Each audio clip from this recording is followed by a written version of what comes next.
Believers, in life, you'll have to insist on things for them to happen. If the government would not insist on its citizens obeying the traffic rules, how many accidents would happen on a daily basis? Many. It's because the government insists, and they even go so far to use imprisonment and fines as a deterrent that people have an incentive to comply. If you are raising a child and the child really doesn't want to clean the room, but you insist on cleaning the room, what are you doing? You're showing the child that you need to organize your environment, or else you will make it very hard on yourself and you'll face other troubles in your life later on. So, in life, things happen because people act and insist. If you have someone that's driving around drunk and you want safety on the road, you have to insist that they either stop drinking and get out behind the steering wheel drunk, or you have to take away their driver's license. You have to do something to prevent them or limit the chance of them going behind the steering wheel with alcohol in their body, in the stomach. Now, insisting on things is a natural thing. When you make effort for something, you're insisting on something. But even if what you're insisting for or what you're insisting on is correct and right, there are times it's better not to insist on it.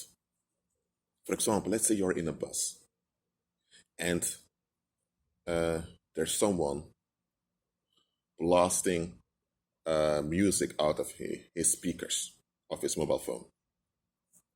And it's the rule in the bus, you don't bother others with the sound of your mobile phone or your phone conversations.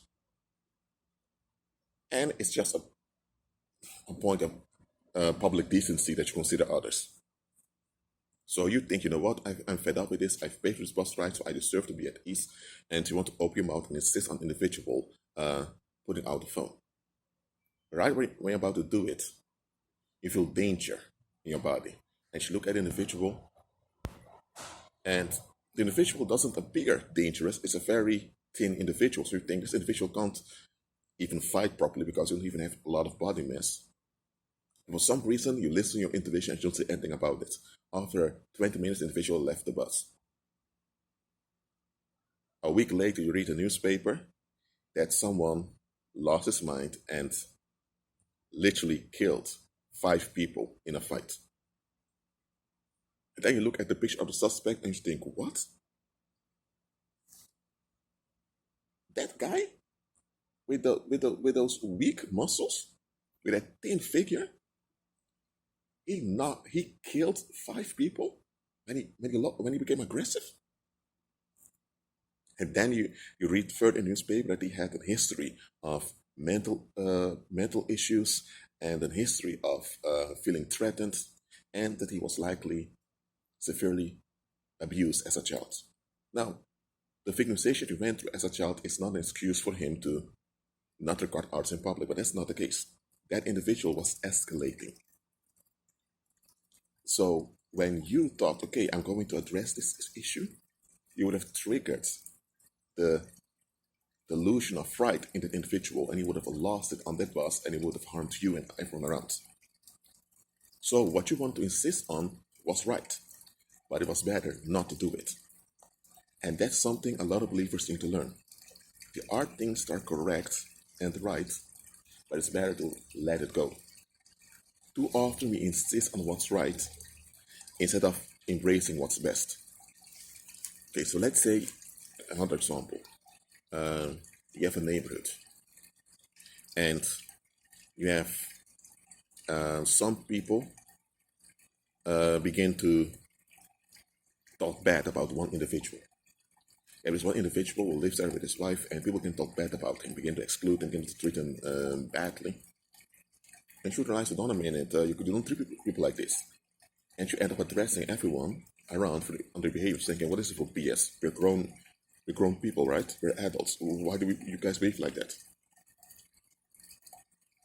So in your face, people admitted to you that they were wrong, but behind your back, they hated on you because this was going on.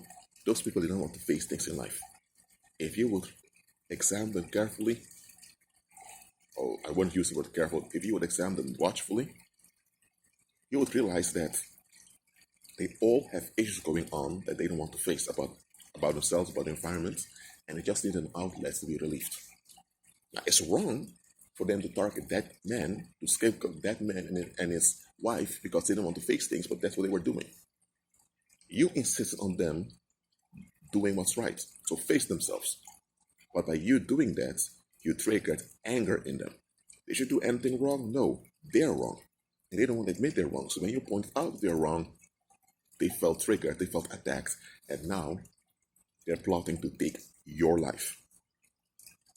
So it would have been better for you to keep your mouth shut and to tolerate them doing that evil. Meanwhile, you pray, you decree, you declare, and you take other actions to de-escalate.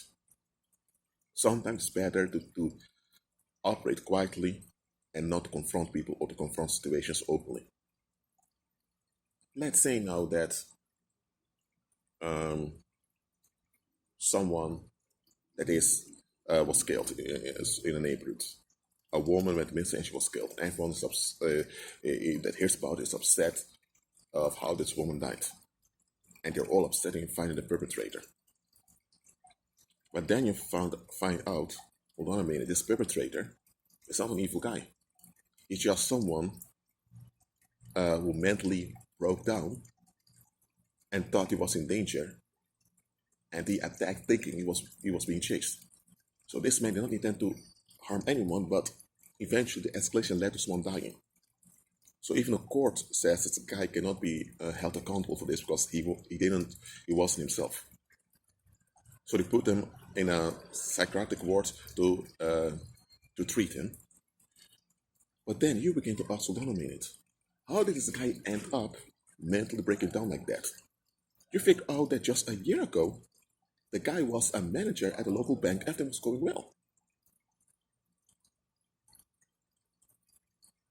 And he was married, and you think, how could this individual break down like this and nobody around noticed anything? And then you realize that people around him were neglectful. They just want to benefit from him being the manager and all of that, but they didn't want to be responsible towards him. So when things went wrong with him, when he became the target of psychic violence, people did not do the right thing. And them not doing the right thing led to him being further victimized and eventually broke down mentally. He lost his job, he became homeless, and he escalated. And as a side effect, he lost his mind and someone else died. So that woman that died as a result of the neglect of the environment. Let's say you only state this on social media and you mention the facts. Even if what you're saying is correct, all those people who knew the guy who mentally fell apart, they're going to think, who does the guy think he is, huh? Then it's not supposed to do this. Our life, we have our privacy, we have our reasons. They are going to play the victim if though they are the perpetrator. Their violence spilled over and caused the death of someone else. Now various people are mourning and the community is hurt, but they still don't want to take responsibility. If you come out and point it out openly and you insist on people facing themselves, you may be the one that they'll become dedicated to hunt down. That's what Christ told us, not to cast our pearls before swine. And here's the thing. What Christ meant is that there are times you need to let go what's right and embrace what's best. Some of you had relatives that did you wrong and they don't want to repent of the wrong they've done to you. You should insist on them to face themselves and to contribute with safety. But if they, over and over again, insist on their misery, then what do? You shake dust off your feet and you leave them behind in the misery while you continue. You lower contact with them or you even break contact with them if necessary. Why?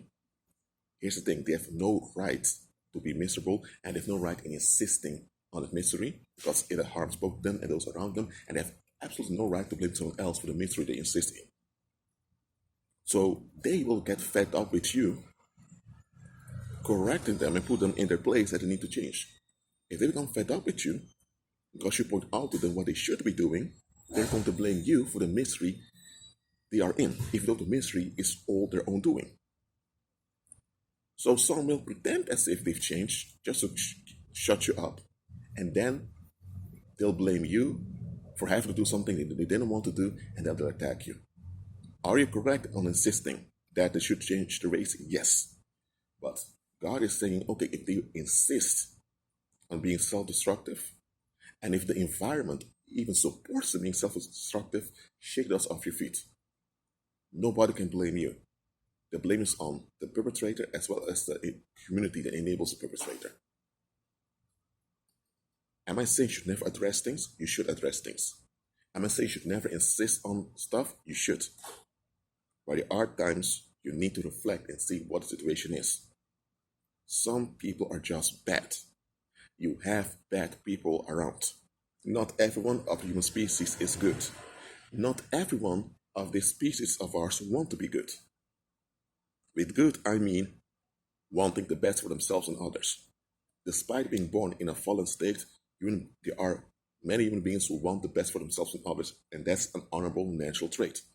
But you also have a portion of our species that forfeited this longing for health and wealth for both themselves and others. There's a portion of our species that does not chase safety, health, wealth, abundance, and security. The only thing they want is relief. They have forfeited being sane, they have forfeited being reasonable, they have forfeited being safe, they have forfeited being safe. Think about that. So they are dangerous. They have forfeited being healthy. They have forfeited everything that's necessary for the well-being of our species. And they just want to drain the rest of our species to feel relieved. Those are bad people. They exist. They don't want any responsibilities, they don't want any obligations, but they demand all the benefits. They are quick to attack when they feel hurt, or when they cause harm. They always have a reason, and it's your fault for being harmed, and you have to deal with it. Listen, bad people exist. When you're dealing with bad people, other instructions apply. When you're dealing with someone that's relatively healthy, or when you're dealing with someone who wants to make sense and who wants to be right, you address them, you insist on the right thing, and it will work out well. But if you're dealing with bad people, the right thing you do will only escalate and endanger and worsen the dangers going on. What do? You remove yourself from them. You spiritually you shut them down so that their influence is limited. And as far as you can, you hinder them so they can't spread the misery around. That's what everyone should do.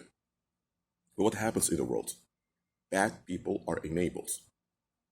They're giving excuses. Well, it's your life, it's your will, it's your body, it's your privacy, personal space, boundaries. People come with or free will. People come with all types of excuses to tolerate bad people.